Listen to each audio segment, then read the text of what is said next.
la socotaanba in dhaweyto waxaad baraha bulshada iyo YouTube-yada lagu arkay dad ka soo jeeda bulshaweynta beelaha Gabooye oo xafiisadooda ku qortay oo taageera xisbiga Wadani oo xafiisadooda ku qortay xafiiska beelaha Gabooye taasoo ay milgaha iyo maamuuska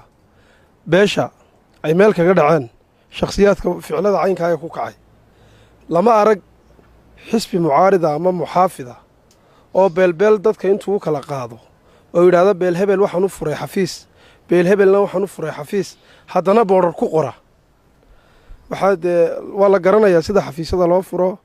degma laga furaa xaafad baa laga furaa maxay hayday xarun bay leedahay xarun dhexe iyo xarun guud laguma qoro waxay u gaartay reer hebel iyo reer caynkaas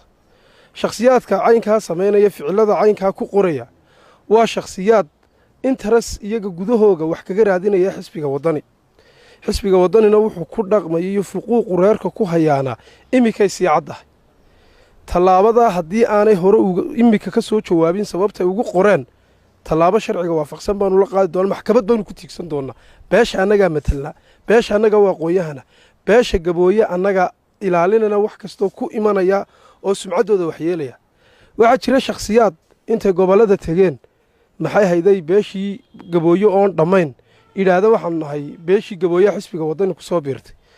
shakhsiyaad sheegta suldaan guudina yihiin waa la garanayaa beesha Gabooye cidda u suldaanka guudka shakhsiga dambe iraada suldaan guud baanahay aan islaadiinta Gabooye dhami aan u dooran ama aan u iclaamin ee isugu magacaabana isagana maxkamad baa la tiigsanaya waana sharcigaana la marayna shakhsiyaadka xisbiga Wadani maanta ku jira waa la garanayaa beeshan wax yeeleen way ka calaamadsan yihiin wax ay taraan daaye wax xisaabo badan baa ku maqan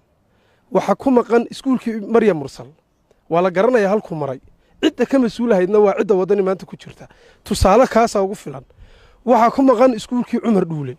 waxa ku maqan xaq badan oo beeshan ilahaayeen beesha ku soo qaadeen oo ilaa imika aan lahayn waanu u soo soconaa gobolada kama maqnin waanu u maqannaa waanu u soo soconaa Gabiley waanu u soo soconaa Boorame waanu u soo soconaa Burco waanu u soo soconaa Ceerigaabo waanu u soo soconaa Berbera waxaanu la soo soconaa mabda runa waxaanu la soo soconaa waxqabad runa waxaanu la soo soconaa siyaasad hufan oo aan been lahayn oo aan danaysi lahayn waxaanu ugu maqannahay wax dantooda waxaan fici doonaan ugu maqannahay waxaan ugu maqannahay siyaasad ay maanta kula xisaabtami karaan musharaxa Muuse Biixi Cabdi waxay kula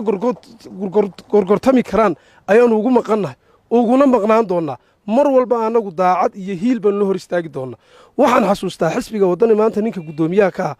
waqtigii 2006 ardaydii jaamacadaha ka soo baxay baan jaamacadaha iskuulada dhexe ka soo baxay baan dugsiyada sare waxaan weynay scholarship jaamacadda Hargeysa laba arday bay naga qaadatay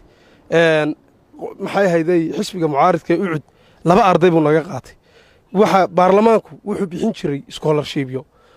waxaan u tagnay gudoomiyaha baarlamaanka imikana musharax madaxweyne xisbiga Wadani waxaan ku nidhi saddex arday baan ahayn haddaan been ka sheegayo ilaahay waa iga sareeya waxaan ku nidhi gudoomiye Axmed Kaysan ninkii la oran jiray ee xogayaa guurtida hore ahaaba noo geeyay isu galaasaan ahayn waxaan ku nidhi waxaanu nahay arday ka soo jeeda dadka dhaqaalana ma hayno jaamacadda walaa semester-ka ugu horeeya baanu hayn intixaamaadna la dhaafay scholarship-kii intii lagu talagalay maaha waanu ka badnaanay waanu weynay scholarship-ka baarlamaanka nagu dar gudoomiye wuxuu yiraahdaa meeshan anigu waxba kuma hayee iska dhaqaaqa isagoo aanu ognahay intuu qoray ee baarlamaanku ka bixiyay sanad bay dhacday in dib u hadhnaan weyno Axmed Kaysan yiri war xaq bay u leeyihiin ku dar war lagu dari maayo cid ka lacag badan ma jirto way shaqaystaana iska bixiyaan buur kiiba maanta kule wasiir ugu horeeyaan magacaabayna wax balaqaad ugu horeeyaan siinayna been ha u sheegin ban leeyahay umada waa dadka cidla kaga dhaqaaqday waa dadka jaamacadoodii inta dadkii ku xigay qorteed qor weyday adeer meeshan maanta xisbiga Wadani wax uu hayo umada iyo wuxuu ugu filayahay ma jirto inta kula joogtaana shakhsiyaadka ay reerka ka qorayeen waa la garanaya beel qura yaanay ku qaadan beelaha Gabooye 9 jilib ka kooban intay beel kula socoto magaca Gabooye ma isticmaali karaan shakhsiyaadka ku isticmaala jilib uu isagu ka soo jeedo intuu xisbiga ku soo daray iraada beel Gabooye baanu keenay maxkamad baanu la tiigsan doonaa welibana waanu u soo soconaa dadkayga wax qabad fiican baanaanu ugu soo soconnaa tartankuna wayna dhex yaalaaye wixii aynu kala qaadnay calafkeen baan isku leenahay waana la yaqaan daacad baan dadka ugu shaqaynaa waxna ma meel marsanno siday tahay baanaanu ugu shaqaynana xafiisyadii imikaanu ka furaynaa hargeysa gebile ka furaynaa burco ka soo furaynaa tartanku wayna dhex yaalaa wabilaahi towfiiq wasalaam